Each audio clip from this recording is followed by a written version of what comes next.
J'aime beaucoup le livre des Hébreux. Depuis que j'avais aussi lu Frère Branham dire que c'est son livre le plus choyé. Alors, j'ai beaucoup aimé ça. Souvent quand je roule dans ma voiture, en Afrique du Sud ou ailleurs, c'est ça qui joue. Et quelques enseignements que j'aime beaucoup étudier. En premier, c'est les Hébreux. J'aime tellement les Hébreux parce qu'il y a beaucoup de riches, de très très riches enseignements. Hébreux chapitre 11.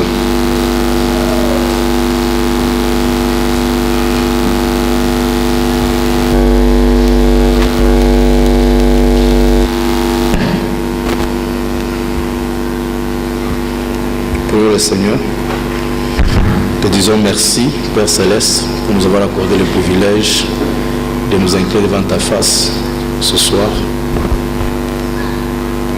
dans ta présence, avec cette Bible ouverte devant nous.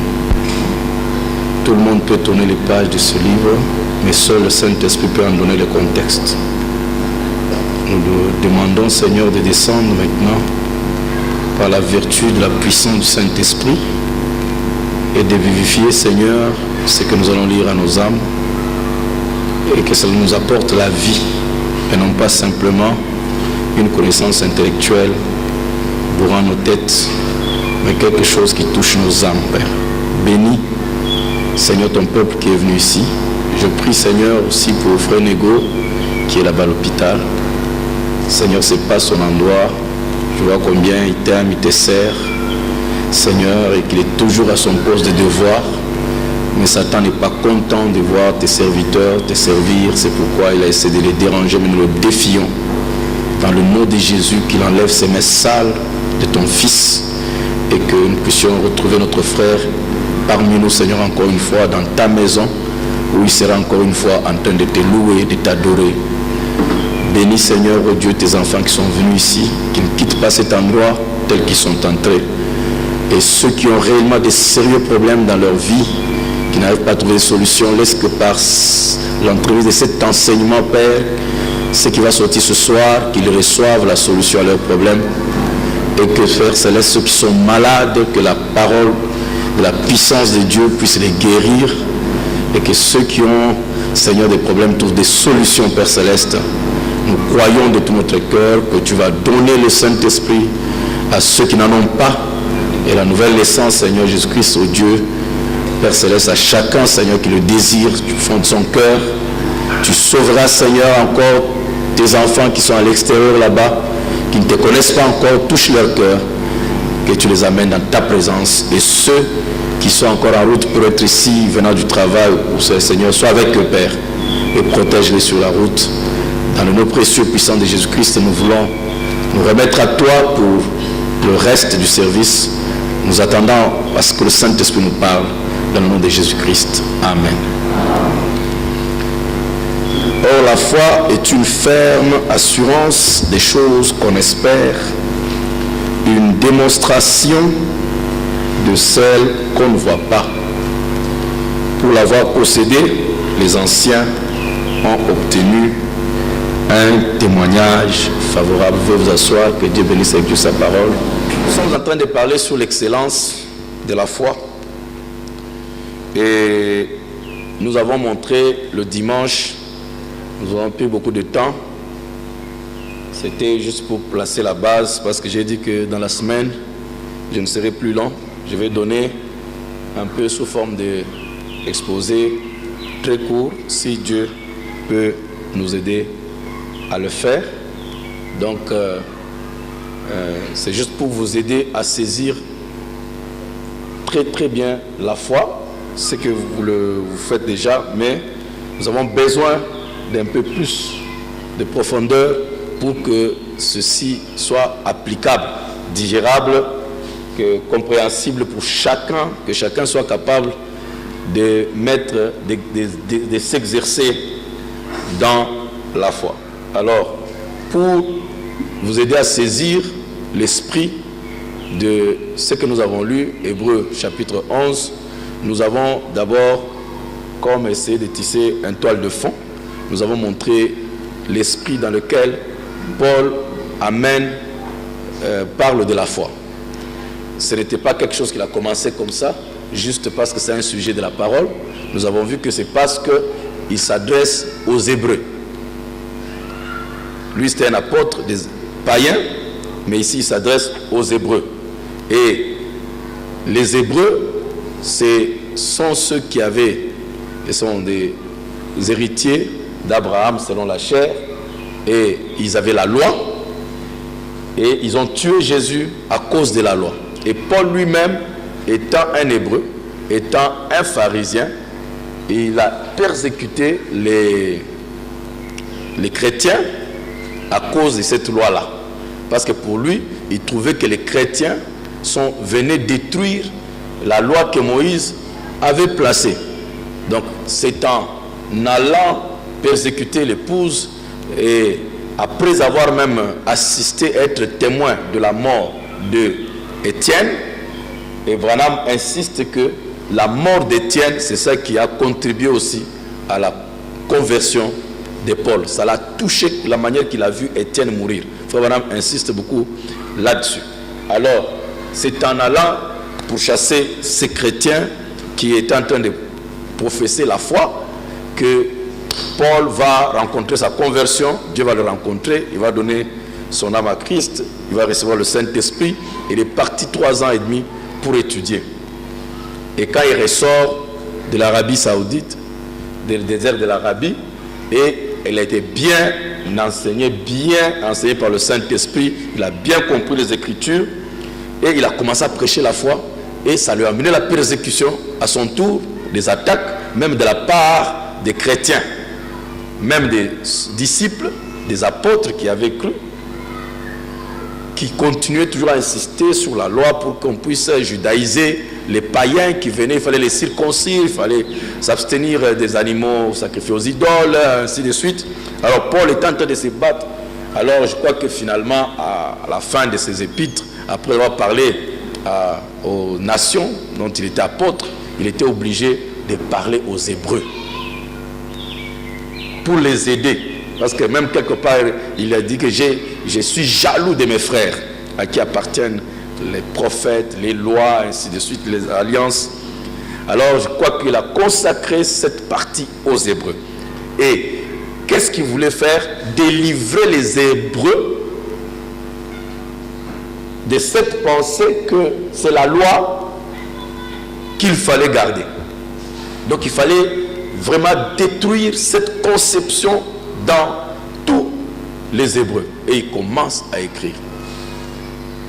Et quand il écrit, il parle de l'excellence, la supériorité de la nouvelle alliance. Et c'est ce que nous avons vu le dimanche. Je vais essayer de vous montrer ça au travers des Écritures.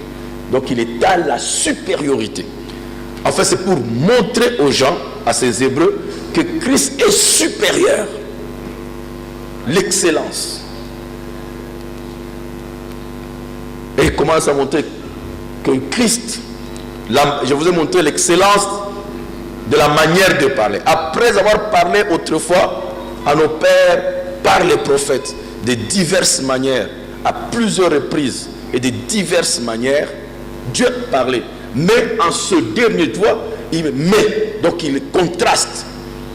Mais en ces derniers jours, Dieu nous parle d'une meilleure façon, par le Fils. C'est différent. C'est plus sûr, c'est plus supérieur que d'écouter Dieu au travers des prophètes, que d'écouter par le Fils. Et frère Madame dit, vous écoutez le Fils aujourd'hui dans votre cœur, quand le Saint-Esprit vient dans votre cœur. C'est pourquoi il continue de dire, aujourd'hui, si vous entendez sa voix, n'endurcissez pas vos cœurs, pas vos oreilles. Parce qu'aujourd'hui, il nous parle par le Fils. La manière que Dieu a choisi de parler dans la nouvelle alliance, c'est mieux. Il dit, dans cette alliance, personne n'enseignera, l'autre connaît Dieu. Parce que chacun sera enseigné de Dieu. Donc il parlait de l'expérience du Saint-Esprit. Donc ce serait une meilleure façon de parler. Donc il introduit comme ça pour montrer aux Juifs que vous vous attachez à quelque chose qui nombre. Il y a une meilleure façon, il y a une excellente manière de faire. Alors commence à démontrer Christ. Qui est Christ? Le Fils. Il est l'héritier de toutes choses. Il soutient toutes choses par la parole de sa puissance. Et il démontre que le Fils même là, c'est Dieu lui-même. Il est à la divinité de Jésus-Christ, que Christ et Dieu c'est la même chose. Le Fils et Dieu ce n'est pas une deuxième personne de la divinité, ce n'est pas une troisième personne, mais c'est Dieu lui-même. Donc vous voyez que ça devient c'est encore mieux d'écouter Dieu directement que de l'écouter au travers des intermédiaires. Et il continue comme cela, il continue. Il montre la supériorité du nom. Il a hérité des noms supérieurs aux anges. Donc excellent, un nom excellent. Il n'a pas seulement un nom excellent, il a aussi été placé à la droite du Père. il a aussi un messager supérieur, un excellent messager, avec un excellent message. Et là, il montre le repos, il contraste le repos que Moïse ou Josué devait leur donner, mais il dit qu'ils ne sont pas entrés dans son repos. Et le repos aujourd'hui et le repos d'hier, nous avons reçu un excellent repos, le Saint-Esprit. Un repos éternel. On ne sortira plus jamais de là. Quand quelqu'un entre dans ce repos, il se repose totalement, complètement, définitivement de ses œuvres. Donc il est en train de contraster toutes ces choses. Et ce n'est pas seulement ça, il y a aussi l'excellence du sacerdoce. Là-bas, c'est un sacerdoce humain qui se transmettait. Mais ici, nous avons reçu un sacerdoce selon l'ordre de Melchisédek, qui n'a ni commencement ni fin de jour. Ceux qui étaient dans ce sacerdoce-là, leur sacerdoce dépendait de la vie, de la durée de la vie des sacrificateurs. Mais ici, nous avons un sacerdoce éternel, qui n'a ni commencement ni fin de jour. Donc il a commencé à montrer. Et pour que ce sacerdoce soit excellent, il faut aussi que le service qui se passe dans ce nouveau sacerdoce, dans cette nouvelle, soit excellent par rapport. Il a contrasté tout ça. Que dans l'ancienne alliance, il y avait un tabernacle. Mais ici, nous avons un tabernacle supérieur, le corps même de Christ.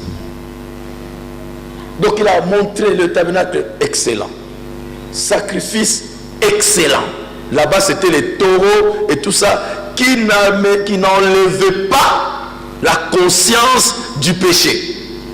Il dit, sinon, ceux qui les offraient n'allaient pas toujours encore avoir la conscience de leur péché, parce que l'adorateur, une fois purgé, n'a plus de conscience du péché, n'a plus de désir.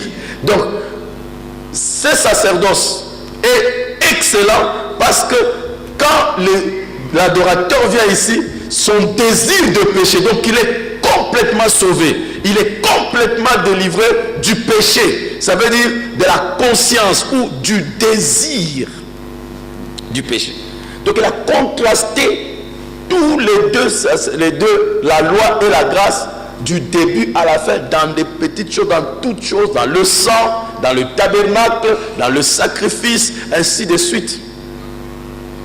Elle a montré même comment la loi était devenue faible en ce temps-là, c'est à cause de la chair qui la rendait sans force. Et Dieu a promis d'amener dans la nouvelle, dit, je ferai une nouvelle alliance avec eux. J'enlèverai leur cœur de pierre. Donc l'alliance, l'ancienne alliance, ne pouvait pas enlever les cœurs de pierre des gens. Mais dans cette alliance, dit, j'enlèverai ces cœurs de pierre et je leur donnerai un cœur nouveau, cœur de chair. Et j'écrirai en eux. Au lieu que la loi soit écrite sur des pierres, cette fois-ci, la loi est écrite dans les cœurs. Donc, du début à la fin, Paul, nous l'avons vu, a montré comment c'est dans cet esprit-là, pour convaincre les Hébreux de quitter la loi et de s'accrocher à la foi. Et il a démontré cela après avoir bien placé cela comme un grand enseignant, bien enseigné, qui maîtrisait bien et la loi et la nouvelle alliance. C'est là où nous avons vu qu'il est arrivé au chapitre 10. Nous sommes au chapitre 10. Vous pouvez voir déjà qu'au début, dans le premier chapitre des Hébreux,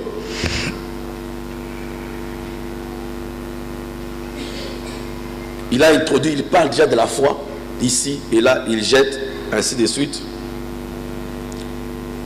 Comme au chapitre 4, nous avons vu, il a dit, car cette bonne nouvelle nous a était annoncée aussi bien qu'à eux, mais la parole qui leur fut annoncée ne trouva point de foi, ne trouva point de la foi chez ceux qui l'entendirent. Vous voyez, ça c'est dans le chapitre 4 des Hébreux, il introduit que ceux qui avaient entendu cette bonne nouvelle a été aussi annoncée à eux comme à nous. Mais sauf que chez eux, quand elle fut annoncée, ceux qui l'entendirent, elle n'a pas trouvé la foi. Donc Paul commence à introduire, parce que la loi et la grâce fonctionnent avec deux éléments différents. La loi fonctionne avec les œuvres. La grâce fonctionne avec la foi. Donc Paul est en train en fait d'amener aux Hébreux de leur montrer que il faut que vous vous attachiez à la foi. Il faut que vous serviez Dieu par la foi, dans la foi. Et c'est ce qu'il est en train d'amener quand il dit approchons-nous donc avec assurance. En anglais c'est avec confiance. Et je vous ai dit confiance, foi c'est la même chose. La foi c'est la confiance, et c'est confier en quelqu'un. Donc il est en train de parler de la foi déjà. Et je crois que c'est au chapitre 6 où il dit, au verset 11, nous désirons que chacun de vous montre le même zèle pour conserver jusqu'à la fin une pleine espérance, en sorte que vous ne vous relâchez point et que vous imitiez ceux qui par la foi et la persévérance héritent des promesses. Donc déjà, il est en train, pendant qu'il contraste les deux choses, il est en train en même temps d'implanter en eux, de s'accrocher à la foi, de s'accrocher à la foi.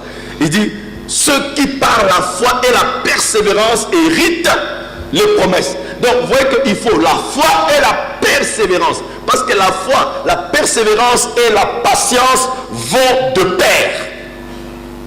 Parce que quand on a la foi, on croit dans quelque chose, c'est que c'est quelque chose qui va venir. Et j'aimerais que vous compreniez très bien ici.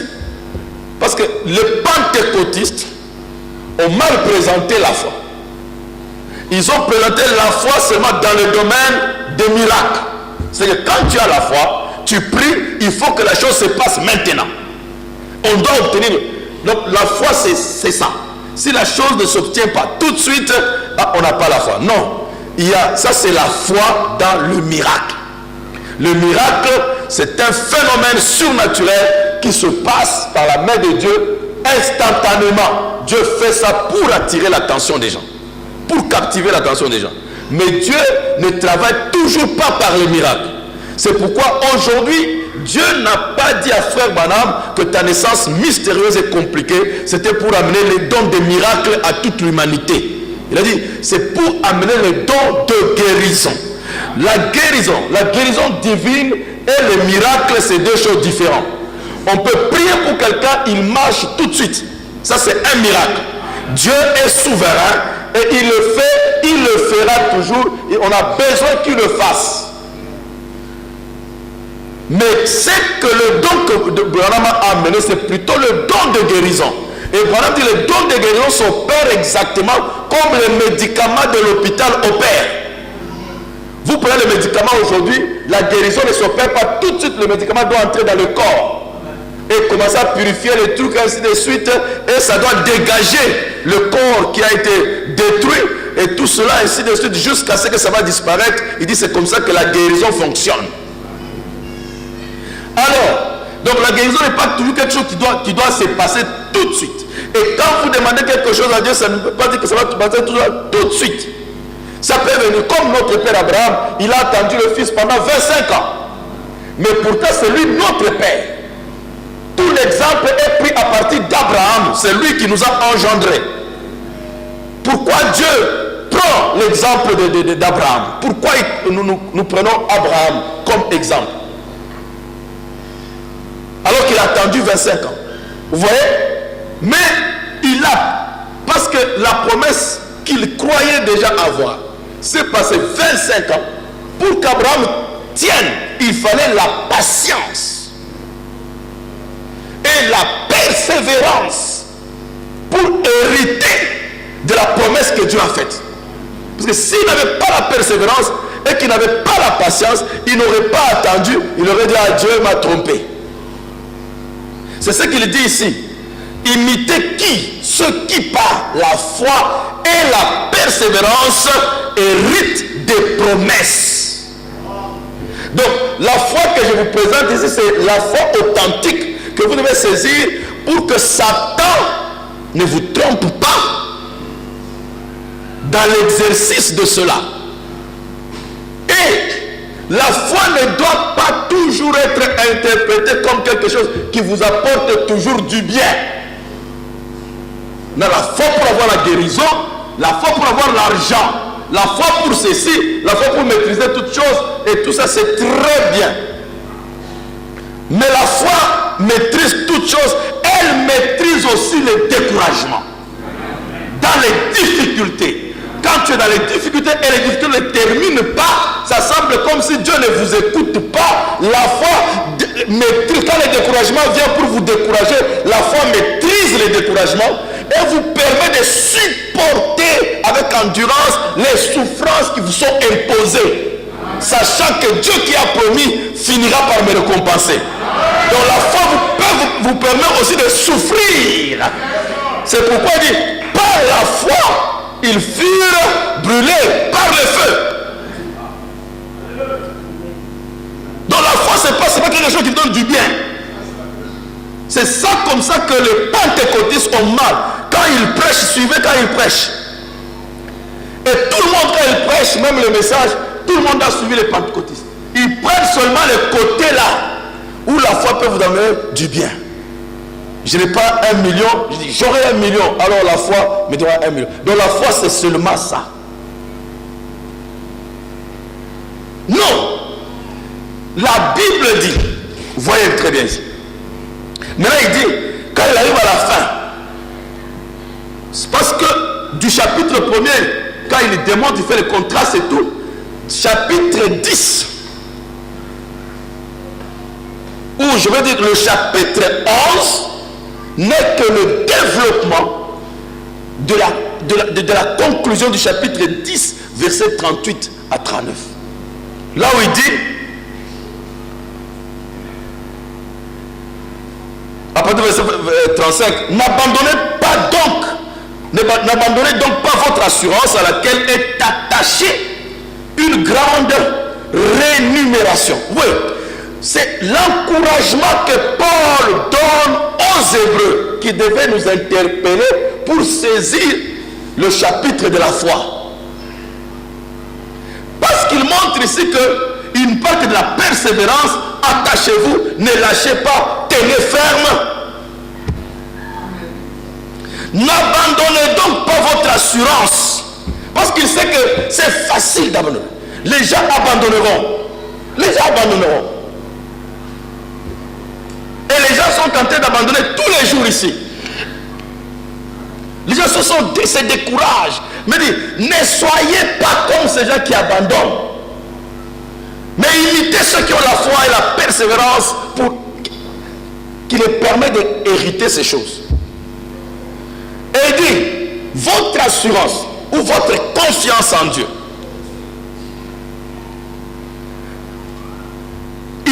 il y a une grande rémunération. Il y a une grande rémunération. Donc il y a toujours une récompense. Il y a un prix. Alors vous venez, vous tenez, vous combattez, sachant que je vais gagner un prix.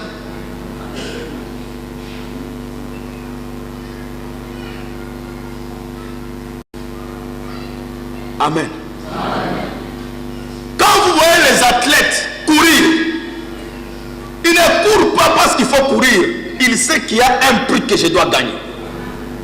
Et à cause du prix qui est attaché à la finalité de la course, il court. Le corps est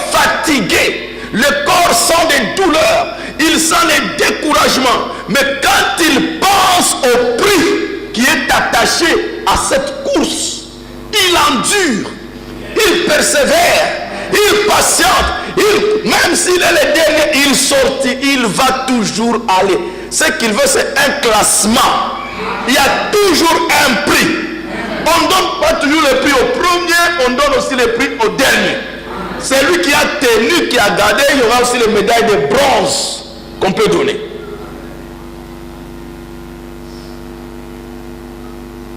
Et Paul dit, nous devons courir pour gagner le prix de notre appel céleste. Alors il dit, car vous avez besoin de persévérance. Il insiste encore. C'est parce que je veux que vous voyez la vraie nature de la foi. Et dans quel esprit Paul introduit la foi.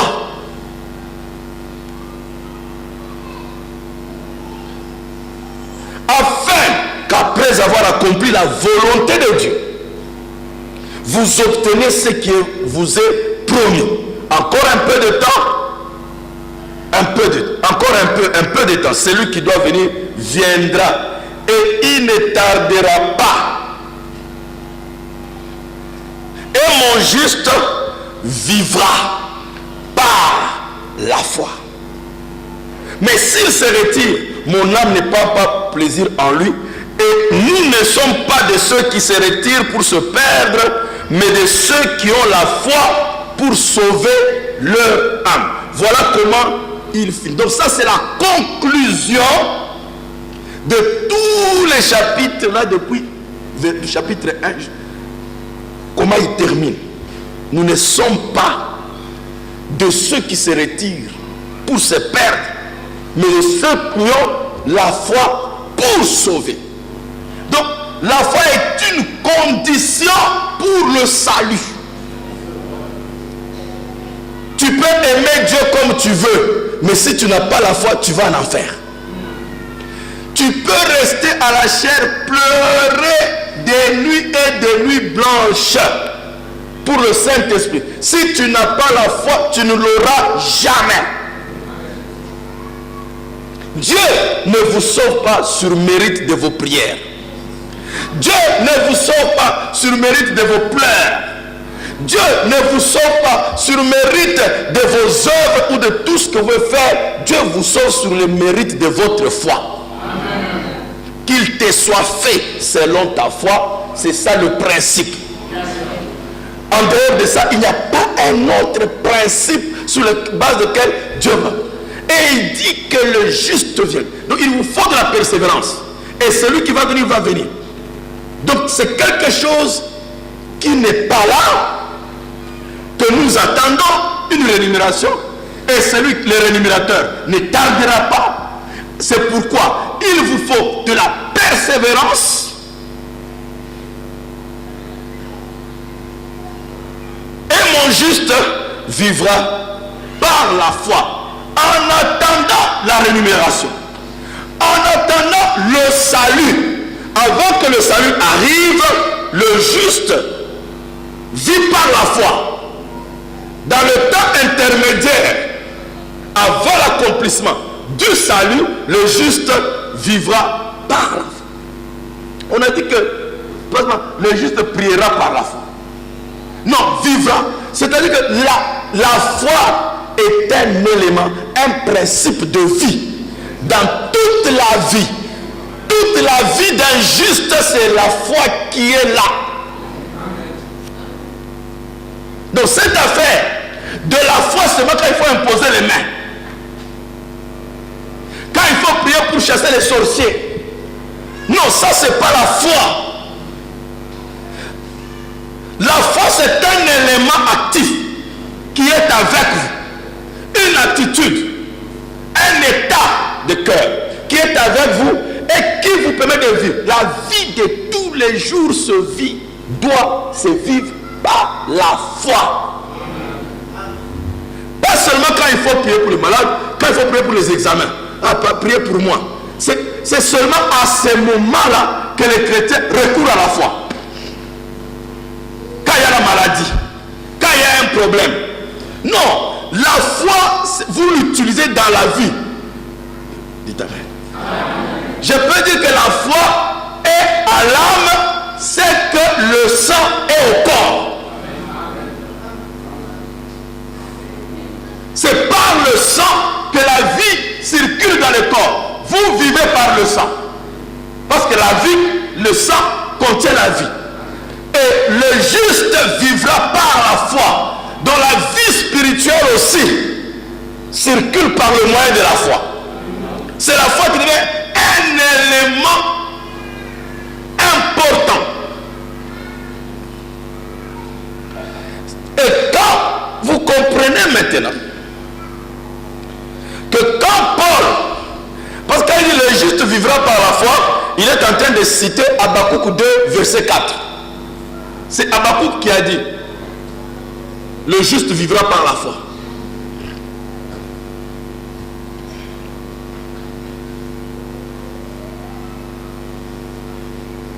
Amen. Donc, Paul, avant d'entamer le chapitre 11, parce que en prenant seulement le chapitre 11, isolement du reste des Hébreux, c'est là où les pentecôtistes ont rendu la foi comme quelque chose de conquérir seulement, et ceci, faire ceci, des exploits, et les exploits selon leur compréhension, bien sûr.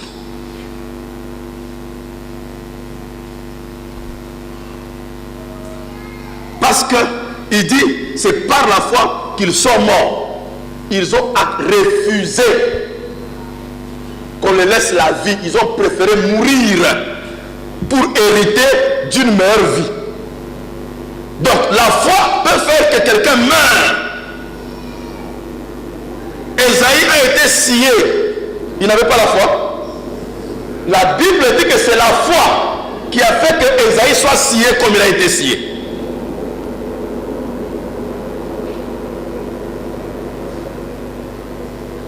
On va y arriver pendant qu'on va y.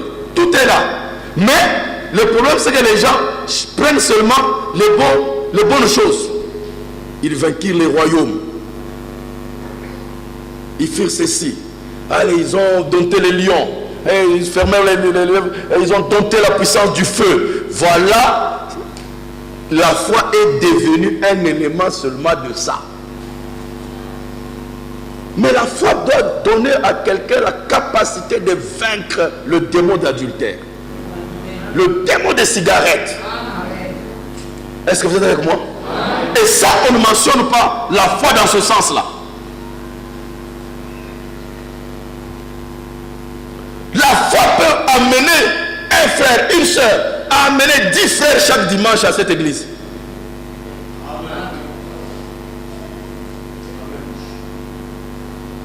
Vous ne savez pas ça? C'est tout ça la foi. Les royaumes qu'ils ont conquis aujourd'hui, c'est quel royaume? C'est le royaume satanique. Satan qui dompte les gens, qui amène les gens dans le monde, et quelqu'un peut être animé de l'esprit de David pour amener les sujets au royaume de Jésus. Au point qu'aujourd'hui, en dehors de ce que je veux dire, que la foi pour les gens c'est une chose passive. On est assis, on se regarde, on attend.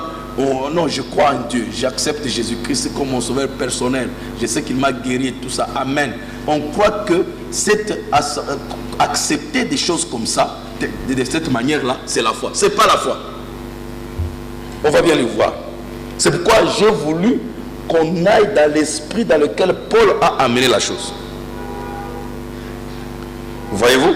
Donc, on comprend ici Paul, alors qu'il exhorte ces Hébreux de tenir à la foi.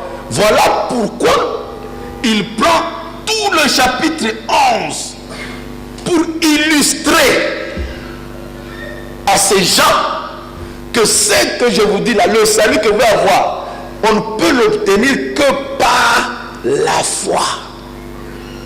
Et cette chose ici, ce n'est pas seulement dans le Nouveau Testament. Les gens que vous croyez qu'ils étaient sauvés par la loi, vos ancêtres là, c'est par la foi. Ils est répartis depuis Abel. Montrez que chacun d'eux dit amen. Bien qu'étant sous l'ancienne alliance, sous l'alliance des taureaux, mais ce qui a fait qu'il soit sauvé, c'est la foi. Même Moïse qui amena la loi, c'est par la foi. Dites Amen. Donc la foi n'est pas seulement quelque chose du Nouveau Testament. Tout le monde a vécu par la foi. Je ne sais pas si c'est clair. Alors, c'est pourquoi il introduit.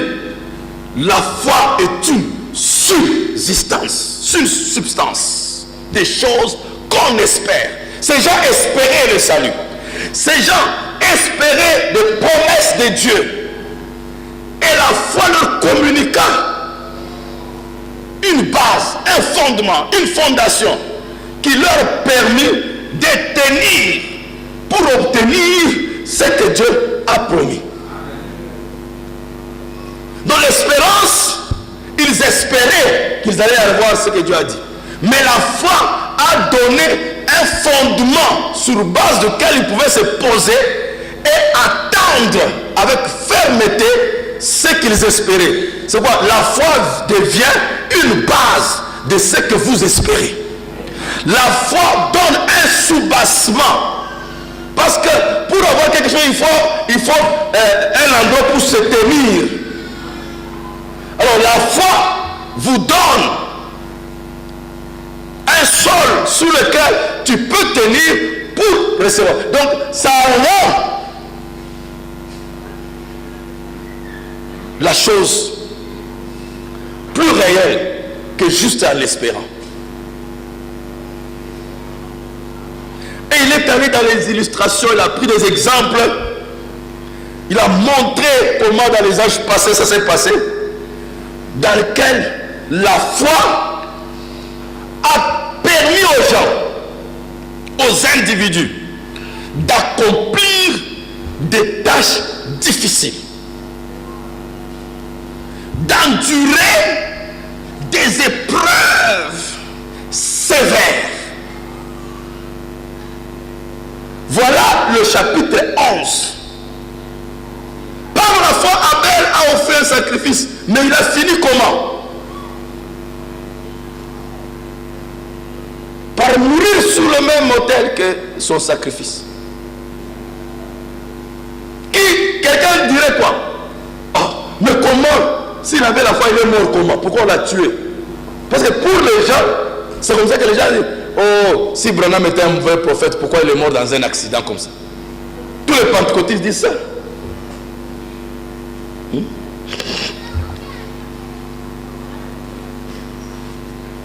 Ah, la manière qu'il est mort là, ça montre que Dieu n'était pas avec lui. Oh. Mais la manière que Jésus est mort, c'est la plus mauvaise manière de mourir. Hein?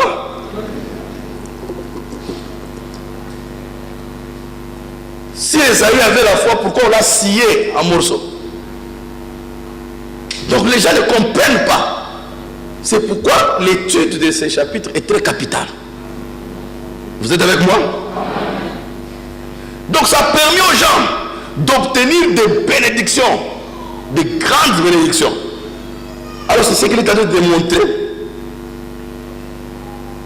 que tous ceux qui se détournent de la foi vont à la perdition. Mais ceux qui restent avec la foi sauvent leur âme. Celui qui persévérera jusqu'à la fin sera sauvé. Rien d'autre que la foi persévérante tiendra, amènera une âme à être sauvée. Donc en fait, c'est en continuant à persévérer, en croyant. C'est pourquoi Branham dit que si aujourd'hui qu'un chrétien commence à confesser que je suis perdu, je ne suis plus chrétien, il dit vous allez rétrograder parce que vous arriverez à manifester votre témoignage.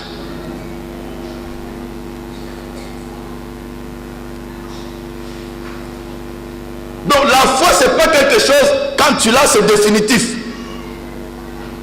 Ça demande de ta part d'être accroché, de la persévérance, de la patience.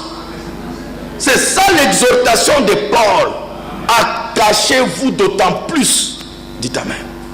Tenez ferme, ne lâchez pas. Comme comme les autres. N'abandonnez pas l'assemblée. Ne faites pas comme les autres. Il exhorte, il montre que quand vous abandonnez, la foi, ce n'est pas une garantie qu'aujourd'hui, comme j'ai cru, demain. Non. C'est ceux qui persévéreront jusqu'à la fin. Dites Amen. Vous devez persévérer. Humblement vous soumettant à la volonté de Dieu. Acceptant patiemment tout ce que Dieu amène sur votre chemin afin d'obtenir la gloire et l'honneur et l'immortalité que Dieu nous a promis. Voilà comment Paul est en train de développer. Alors, c'est là où maintenant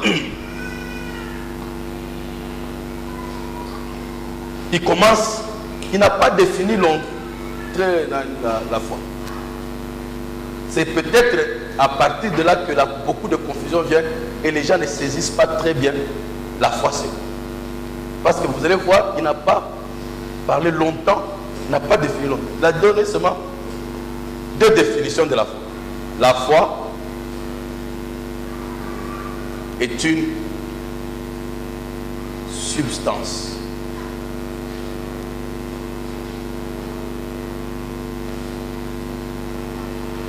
Des choses qu'on espère.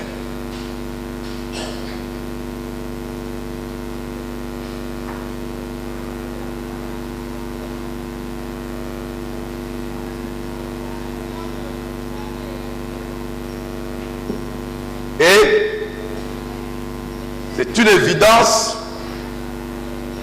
La foi est une évidence.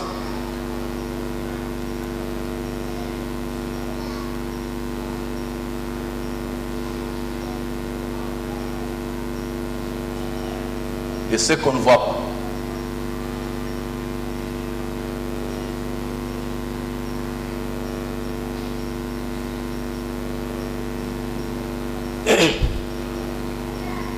Il introduit d'abord,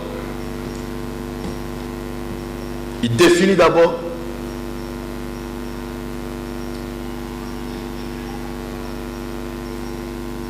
et le reste sera maintenant des illustrations de ce que la foi est capable de faire. Alors,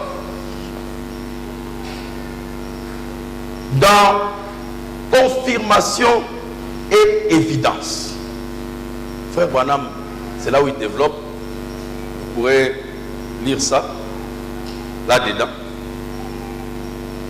Il définit que la foi est une substance. Je peux peut-être lire.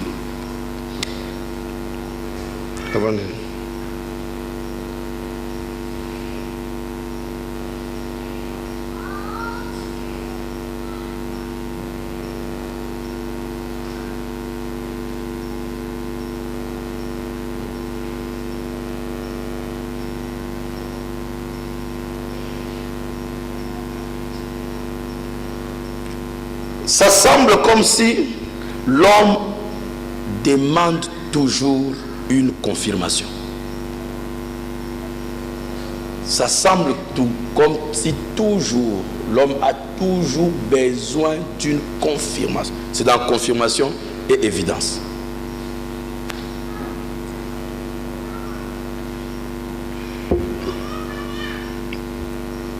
Ou une certaine, comme une sorte d'évidence. Surtout en ce temps que nous vivons dans cet âge-ci des sceptiques dans lequel nous vivons. L'homme, il semble comme si il a toujours besoin d'une confirmation.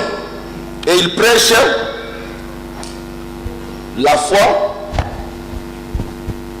est une... Il prêche sur la confirmation et l'évidence. Et il dit plus loin,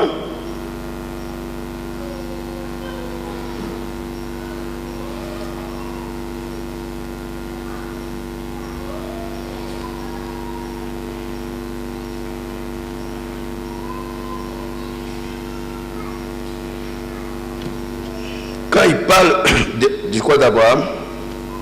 Je vais trouver ça pour vous.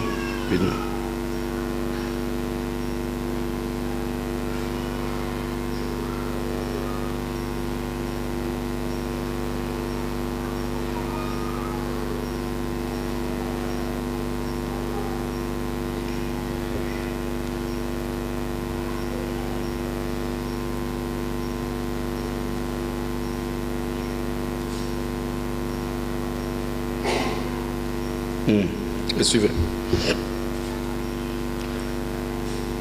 Chaque chose doit être confirmée. Et ça doit être il doit y avoir une évidence. Pas seulement confirmée, mais il faut qu'il y ait une évidence.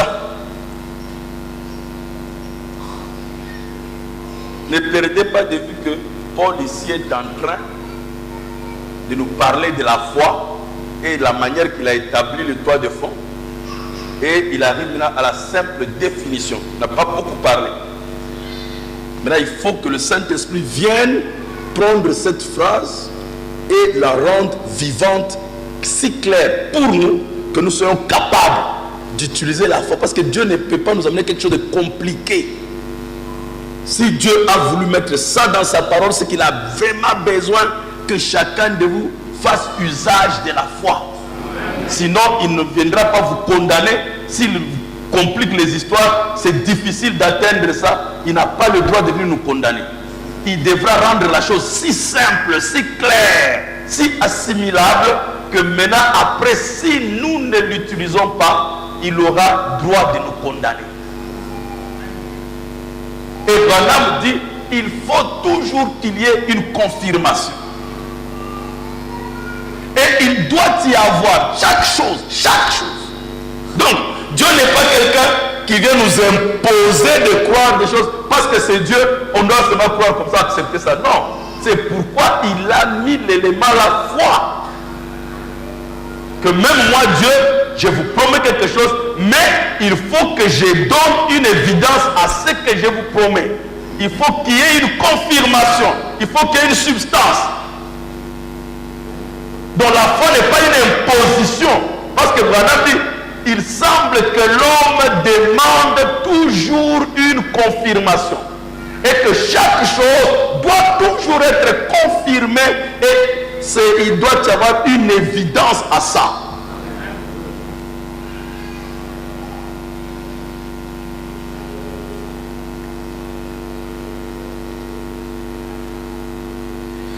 Et l'évidence, donc l'évidence ça veut dire preuve, une preuve.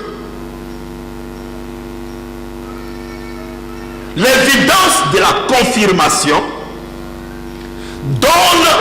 nous donne la sûreté de ce que nous cherchons.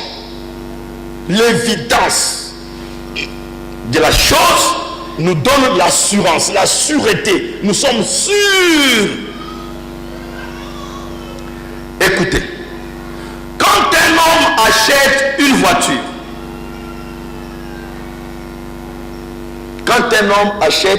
voiture, il doit avoir un titre de cette voiture. Donc, quand quelqu'un va acheter une voiture, c'est pas comme ici chez nous. Souvent, vous allez, vous trouvez les voitures qui sont parquées là. Ah, moi, je veux cette voiture-là. Non. Chez eux, les pays développés, tout quand on achète par les banques, vous pouvez trouver les voitures bien parquées. Ce qu'on a exposé là, ce n'est pas à vendre. C'est juste les démons. Les démons, on appelle ça démonstration, pour les démonstrations. Donc, ça vous permet de venir vous essayer et tout, si ça vous plaît, dites non, moi j'aime la voiture. Maintenant, vous retournez au bureau, vous asseyez, vous signez les papiers et on établit un titre. Et on appelle là où on garde toutes les nouvelles voitures et on signale là-bas, il y a déjà comment on appelle, le numéro de châssis et tout numéro de série, tout, on te remplit, tu as tout ton document, dit voilà ta voiture, tu as le numéro de châssis et tout ça, et tu sors. On dit, tel jour, on livre ta voiture. Mais tu sors avec un papier. Tu repars à la maison, dis à ta femme, ah, on a acheté la voiture. La femme regarde les papiers, elle est contente, les enfants sont contents. Et les voitures, vous avez mis les brochures, comment on appelle ça? Les pamphlets. Là, on montre, comment on appelle ça? Les voitures, les livres là, des pamphlets. Les voitures là, on fait les publicités là. Un catalogue ou quoi là, on a montré votre voiture et le modèle. Tout le monde est content de la voiture, mais vous n'avez pas la voiture. Mais vous avez un titre, une évidence, une confirmation que la voiture vous appartient. Votre nom est bel et bien là-dessus, c'est ma voiture. Mais où est la voiture?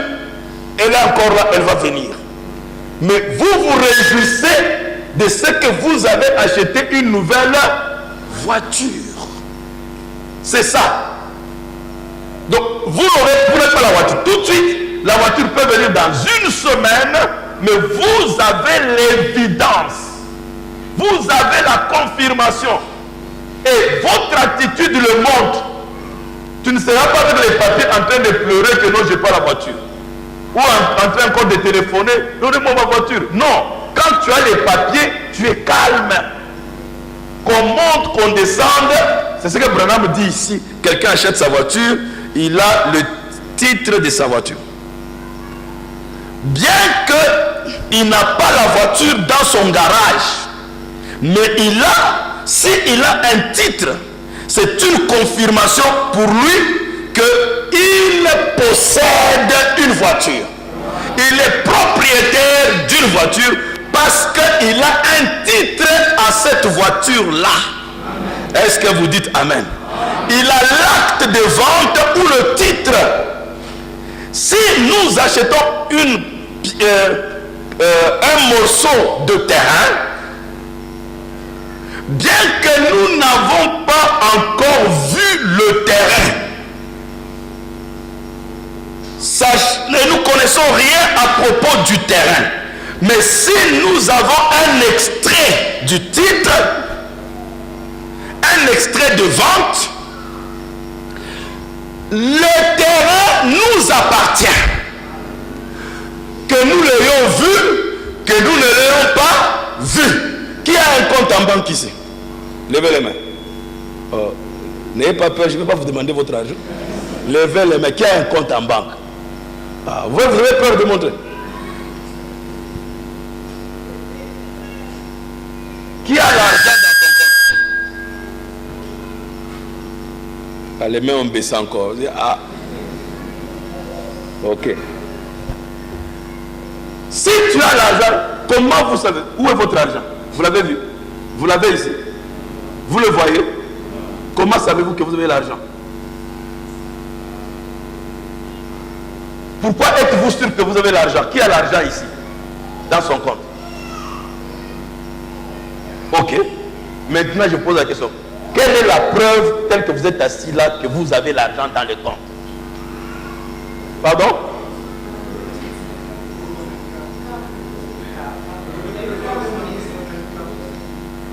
Carte monnaie. Est-ce que la carte là, c'est l'argent? Un plastique, n'est-ce pas? Un morceau de plastique. Mais vous êtes fiers dans votre poche. Quand on touche ça,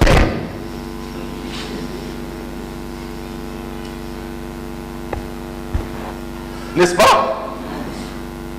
Mais un morceau de papier, de plastique, c'est pas l'argent, mais c'est un titre. Vous comprenez? Et ça vous donne l'assurance que j'ai de l'argent dans la banque. Même si je ne vois pas mon argent, mais je sais par le titre que j'ai, la carte monétique, j'ai de l'argent. C'est ce que Paul essaie de nous montrer ici. Dites Amen. Et Branham essaie de développer ici. Même si nous ne voyons pas l'argent, même si nous ne voyons pas la voiture, même si nous ne voyons pas, mais nous savons. Quand on on dit que Bill Gates était le plus riche du monde, peut-être maintenant on l'a dépassé. Peu importe celui qui est maintenant le plus riche. Oh, il a combien? Oh, il a 6 milliards ou 10 milliards de dollars. Mais parfois, il ne verra jamais cet argent-là jusqu'à ce qu'il va mourir. Vous comprenez? Il ne verra pas l'argent là parce que l'argent est en circulation. Les 6 milliards là, on est en train d'emprunter ça à la France, à la RDC, au Congo, à la Chine. Donc ça circule, l'argent de Bill Gates est en train de circuler dans les mains des gens. Mais Bill Gates sait que dans le compte, il a 6 milliards. Mais dans le compte là, il n'y a pas 6 milliards parce que c'est en circulation. Mais il a un titre qui lui dit qu'il a, le jour où il dit mais 6 milliards ici, on va les pays vont fermer pour qu'on lui ramène son argent. C'est pourquoi on doit négocier avec lui, demander pardon et tout ça pour voir. Déjà quand vous avez un certain montant dans la banque, vous savez que pour venir retirer, ça devient des négociations. Parfois les directeurs de banque doivent venir chez vous à la maison pour dire écoutez tout ça. Parce qu'il sait que si tu viens, tu retires tout, la banque risque de fermer. Je ne sais pas si vous comprenez cela. Parce que votre argent n'est toujours pas gardé dans la banque. D'ailleurs, ils n'ont pas assez d'espace pour garder cet argent-là. C'est pourquoi il y a la banque centrale. Même la banque centrale n'a toujours pas d'espace. Il y a aussi notre banque centrale au Cameroun. Après, même c'est en France. Donc c'est toujours comme ça. Mais chacun sait par son titre que j'ai détient quelque chose. Et avec ça, ça te permet d'agir, de te comporter comme si tu as la chose, bien que la chose n'est pas là. Ça te met dans une atmosphère qui est différente de celui qui n'a rien. Je ne sais pas si vous comprenez cela. Et le prophète dit, parce que nous détenons dans notre possession, nous tenons dans notre possession, dans notre nom. Et ce titre montre que la voiture nous appartient. L'extrait du titre montre que nous possédons la propriété. La propriété. Et dans Hébreux chapitre 11, vous comprenez maintenant comment il dit? Il prend confirmation, évidence, il connecte ça à Hébreux 11. Et dans Hébreux 11, la foi est la substance des choses qu'on espère. Dites Amen. Ah, la foi est un titre. Alléluia. Donc quand j'ai la foi, j'ai le titre de propriété. La chose m'appartiendra coûte que coûte. Parce que je détiens le titre. Vous n'allez pas me convaincre le contraire. J'ai le titre.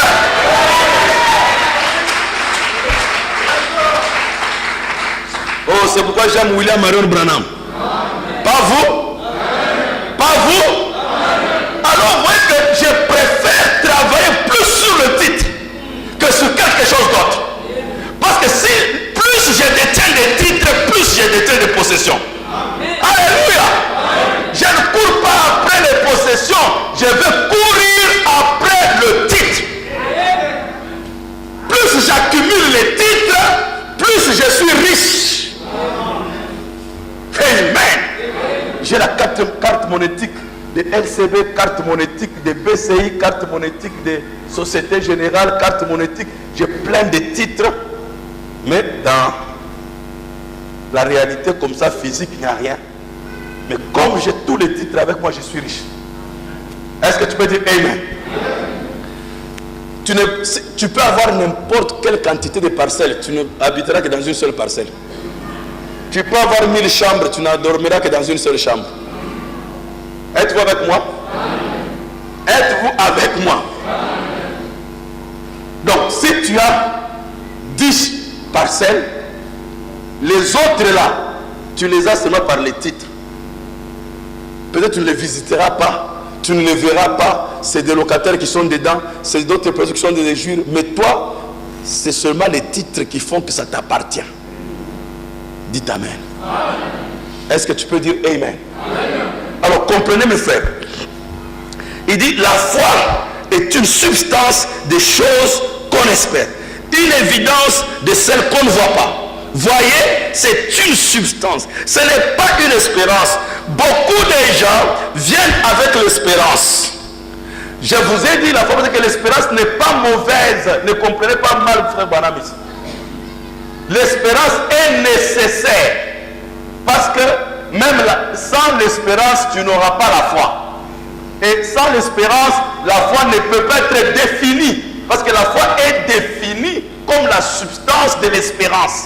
C'est que vous espérez, dites Amen. Donc il faut d'abord qu'il y ait l'espérance. Mais ne vous arrêtez pas à l'espérance. Faites un pas en avant. Un pas de plus. Après que vous ayez espéré, maintenant il faut avoir la substance de ce que vous espérez. C'est ça que Dieu reconnaît, dit Amen. Et cette substance, Branham la typifie au titre de propriété. J'aime ça. Mais la foi est la substance. Pas quelque chose que vous espérez. Mais quand la foi prend place, vous avez une substance. Pas comme nous allons bien définir, nous allons arriver à éclaircir substance c'est quoi, jusqu'à ce que ça va être bien pénétré. Amen. Mais suivez toujours comment Branham nous amène. Il dit, mais la foi est une substance. Quand ça, vous avez la foi, elle prend place. Tu as une substance, c'est pas un mythe. Vous avez quelque chose, vous tenez quelque chose. Vous le savez. Rien ne peut vous bouger de cela. Cela vous appartient. Vous êtes positif. Vous l'avez dans votre main. Vous l'avez. C'est votre possession. Et il continue. Il donne l'exemple que vous connaissez déjà, que je vous ai donné plusieurs fois, de l'argent avec le pain. Quand tu as l'argent, tu as le titre ou le pouvoir d'achat du pain, tu peux te réjouir déjà comme si tu as déjà le pain.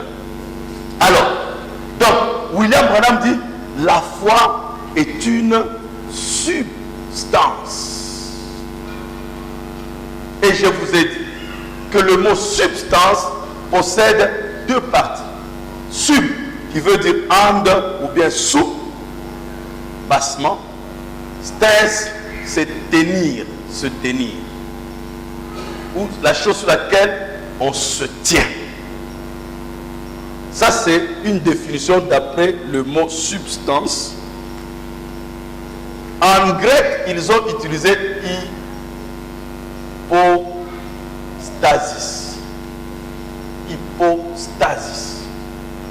Et quand on traduit, c'est substance.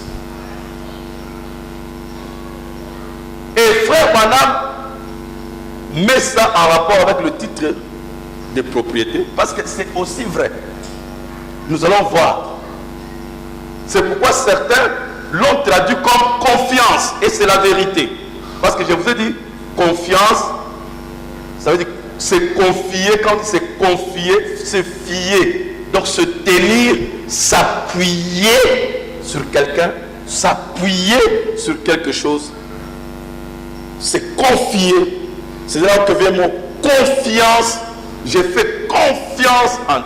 Donc la foi devient la confiance des choses qu'on espère.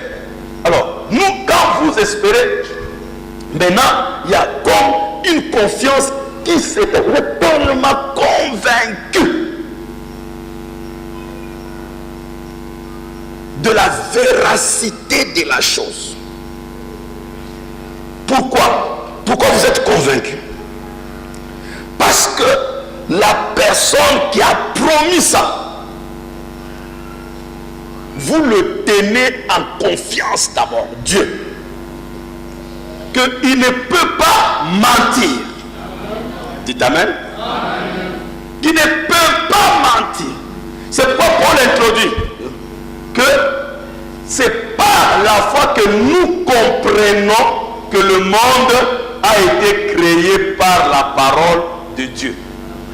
De sorte que ce qui se fait voir est venu de ce qu'on ne peut pas voir. C'est que Dieu a créé à partir de ce qu'on ne voit pas. Dites Amen. Pourquoi il explicite cela? Pour vous dire que si Dieu a créé le monde à partir de ce que l'on ne voit pas, c'est tout à fait normal que nous lui fassions confiance. Que même s'il n'y a rien autour de nous, dites Amen, il peut faire sortir quelque chose du néant. Alléluia. Donc c'est un problème de confiance. Ça dépend à qui vous faites confiance. Nous faisons confiance à celui qui a créé toutes choses. S'il a créé de grandes choses comme ça, que dire de moi qui suis petit? Est-ce qu'il peut être dépassé par mes problèmes? S'il peut gérer un système aussi compliqué que l'univers, même les télescopes, même les ceci, personne ne peut arriver à comprendre ce que Dieu a fait dans l'univers. Si on prend seulement l'univers, les étoiles, la grandeur des étoiles, l'état des étoiles, leur lumière, la manière qu'ils éclairent, leur grandeur, il a fabriqué tout ça, il les a positionnés dans leurs orbites. Il n'y a pas d'accident là au ciel. Tout est l'unité, tout est chronométré, tout est réglé. Si quelqu'un peut gérer un système si compliqué, qu'est-ce qu'il fera avec un petit cœur qui m'appartient? Même si le médecin dit que ça ne sera jamais guéri.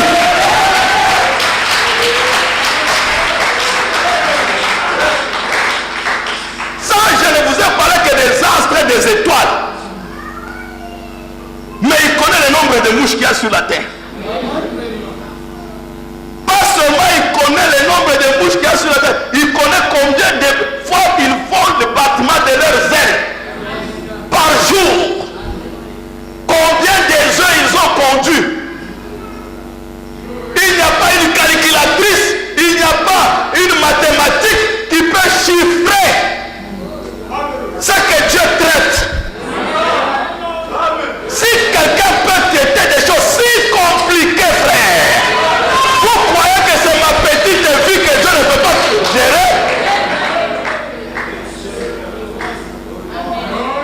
Comment pouvons-nous manquer de faire confiance à quelqu'un comme ça? Alléluia. La foi, c'est la confiance. Je lui ferai confiance jusqu'à ma mort. Jusqu'à ma mort. S'il peut mettre un grand soleil qui pèse des tonnes et des tonnes, aller jusqu'à se coucher, et demain, il le ressuscite encore, il refait encore les circuits, le lendemain, encore une fois, qu'est-ce qu'il fera de mon corps, même s'il est dans la tombe? Il est capable de me relever comme il relève le soleil. Amen. Amen. Est-ce que vous dites Amen? C'est la confiance. Amen. Oh, j'aime ça. J'aime ça, frère. Vous ne voyez pas de ça. Il est là au ciel en train de diriger toutes choses par la parole de sa puissance, sa grande intelligence, en train de purifier la terre. S'il ne purifiait pas la terre, nous serions déjà morts de pollution depuis longtemps. Les voitures bombardent et les fumées, comme frère Mathieu disait, ils sont des soumounés la pollution dans toute la nature, mais il a mis les arbres en train de récupérer la pollution, de purifier l'oxygène.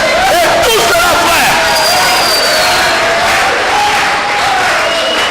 s'il peut purifier la pollution, à combien plus forte raison purifiera ton sang du diabète, purifiera ton estomac de l'ulcère, chassera de ton corps le myome, le cancer, la prostate. Il n'y a rien qui peut lui résister. C'est un Dieu vivant.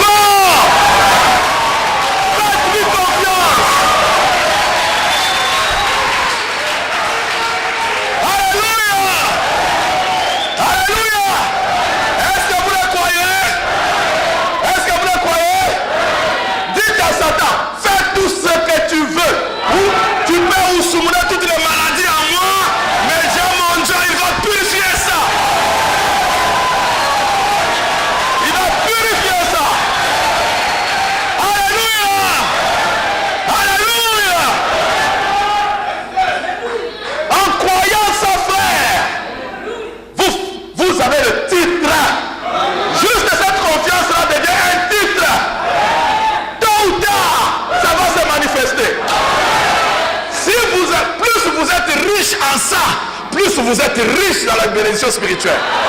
Est-ce que vous le croyez? De tout votre cœur. De tout votre cœur. On lui fait confiance. Si tu as pu, il a pu enlever une femme qui commettait 7 fois adultère ou plus par jour avec les hommes. Dès qu'elle est venue à ses pieds, changer complètement. Qu'est-ce qu'il ne fera pas de mon péché? Il est capable de me sauver. Si je lui fais confiance, il va me sauver. Amen. Amen. Le corps de Sarah, dépassé en âge, elle ne peut plus avoir le désir de son mari, elle ne peut plus rien avoir, les sécher, la vie séchée complètement, mais juste un petit passage de quelques minutes, juste un passage de quelques minutes, Sarah redevient une jeune fille au point qu'un vieux roi la convoite. On convoite une vieille de 85 ans. Vous avez dit une vieille de 85 ans, on la convoite, au point que son mari dit, tu es si belle, 85 ans, tu es si belle, si tu dis que tu es ma femme, on va me tuer, dis que tu es ma soeur, et plutôt le jeune roi, un jeune roi, va convoiter une coco.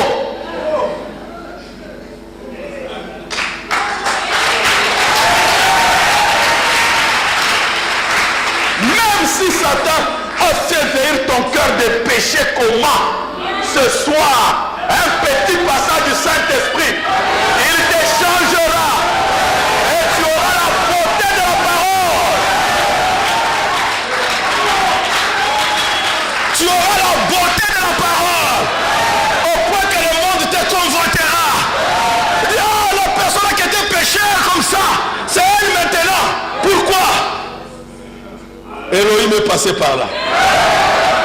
Il devait passer par là. Et ce soir, Elohim passe par là.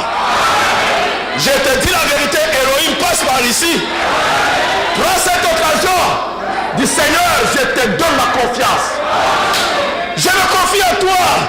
Peu importe ce qui va m'arriver, j'ai confiance que tu me sauveras.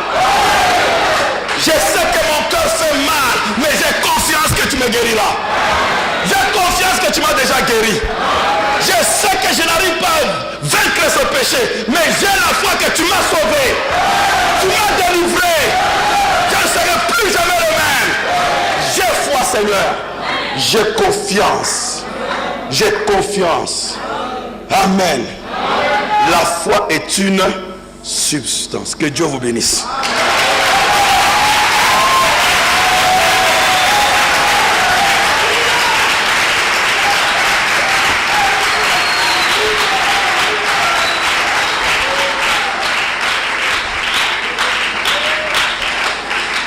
Amen. Vous aimez le Seigneur? Vous l'appréciez? C'est aussi simple, hein? Alors cette église doit être l'église de la foi. Depuis les enfants jusqu'aux vieilles personnes. Exercer la foi. Amen. Mettons-nous debout. C'est lui qui met en Jésus une pleine confiance, jamais né, c'est le plus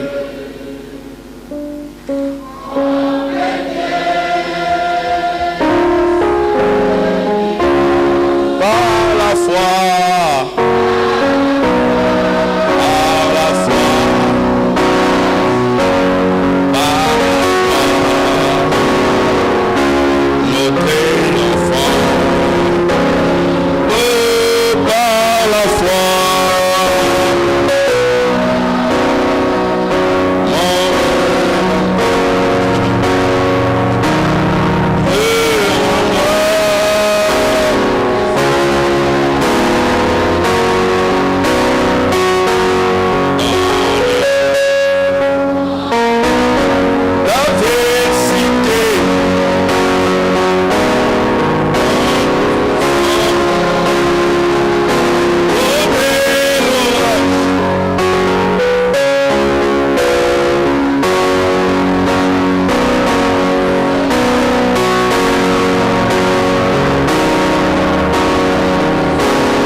puissions t'approcher de toi dans toute humilité ce soir pour accepter la parole de la foi, afin que désormais ils marchent par la foi, ils vivent par la foi. Tu as dit, mon juste vivra par la foi. S'il se retire, mon âme ne prend plus plaisir en lui. Mais nous ne sommes pas de ceux qui se retirent pour se perdre, pour perdre leurs âmes, mais nous sommes de ceux qui ont la foi pour sauver, préserver leurs âmes. Merci pour ta parole ce soir. Et nous croyons, Père, que nous sortons d'ici avec la foi telle qu'on ne l'avait pas quand on entrait, Seigneur. Tu as déposé en nous encore un élément surnaturel qui nous permettrait, Seigneur, désormais de nous exercer davantage dans ce domaine de la foi. Merci Jésus. Bénis ton peuple. Nous croyons que tu as guéri les malades. Et nous prions encore une fois pour notre frère Négro, qu'il sorte de l'hôpital. Et nous croyons que tu l'as déjà fait sortir. Et les restes dont les requêtes ne nous sont pas parvenues et dont les requêtes sont arrivées ici, nous les confions entre tes mains, nous les déclarons guéris dans le nom de Jésus. Et ceux qui ont des problèmes, nous déclarons qu'ils ont déjà des solutions. Merci Père. Alors que nous allons sortir, accompagne chacun de nous et bénis les dîmes et les offrandes qui seront ramassées pour toi. Nous avons ainsi prié dans le nom de Jésus-Christ, notre Seigneur, notre Dieu. Amen. Veuillez vous asseoir.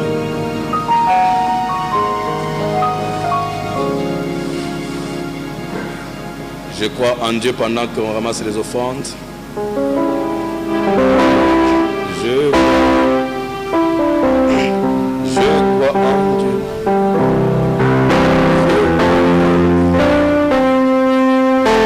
Je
Fils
Avec Dieu, nous ferons les exploits. Amen. On proclame cela par la foi. Avec notre Dieu, nous allons faire des exploits.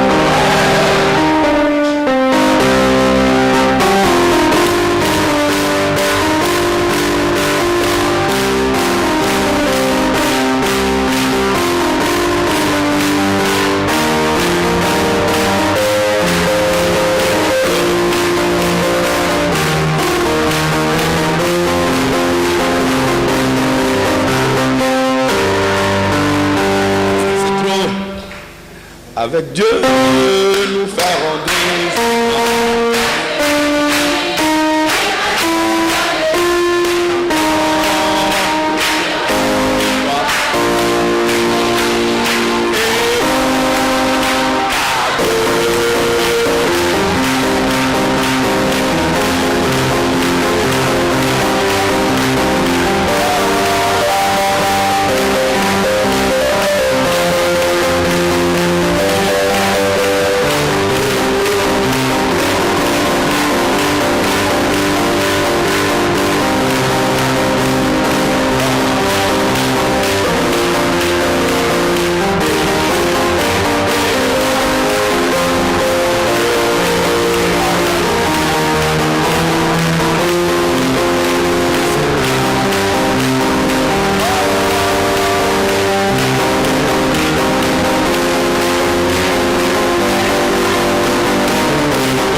Je crois que Satan est chaud.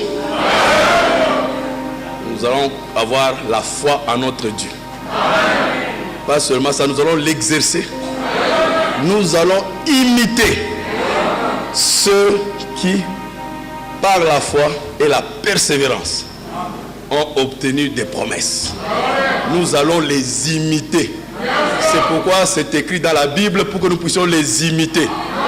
Et on va imiter un à un. Amen.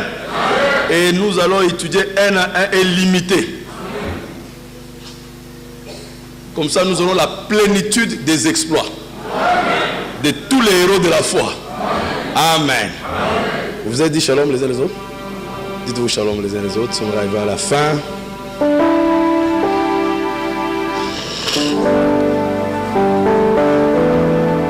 Allez dans sa paix. Se retrouve vendredi pour continuer. Je vous aime beaucoup, je vous apprécie. À vendredi. Shalom.